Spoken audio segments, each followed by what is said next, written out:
So guys, following up on my series of let's see which books are in my library. This is one of my very favorite books. I've read it to every one of my students. And of course, I've read it to my children and to my nieces over and over again. The name is Room on the Broom by Julia Donaldson and Alex Schaefer. I actually have it also as a board book. Depends on which age you're working on. It's a really amazing book. Just so many things that you can teach with this book. You can teach sequencing. You can see the characters.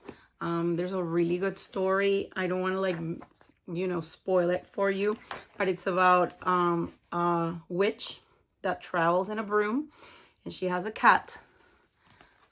It's all in rhyme, so it's very fun to read. And then each time they go flying, she loses something. So the first time she loses the hat, and then there's a dog that finds the hat, so they kind of adopt the dog, and they do that a few more times.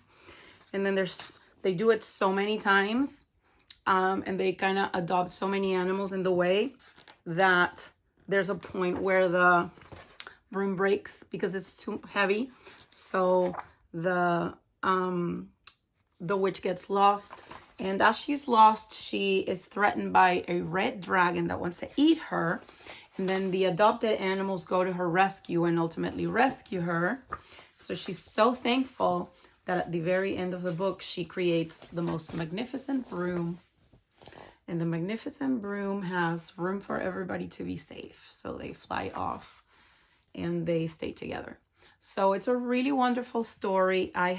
There's a board book version. However, the board book version is a little smaller and it's kind of a wordy book, which is great because it's a great story. But because it's so wordy, I don't really like to do the read aloud from the board book. It's because the words are a little small. So if I'm doing a read aloud, I would rather just show this big one, which is the one I recommend. But if you're going to give it to, little hands that are not going to keep it safe and you need the board book, then, I have both because I'm such a fan. So this was Room on the Broom by Julia Donaldson. This is one of my biggest recommendations.